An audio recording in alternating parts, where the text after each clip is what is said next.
Let's discuss the importance of a cease and desist letter.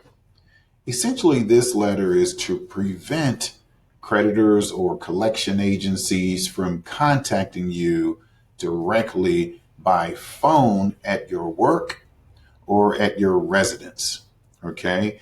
The cease and desist letter is not to stop them from contacting you at all, but to stop them from contacting you essentially at home and at work via telephone or on your mobile phone.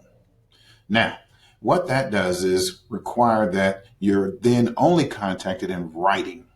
And this is the best way to utilize a cease and desist letter, because you want to get documentation of the creditor or the collection agency's claims against you. And then you respond to those in writing.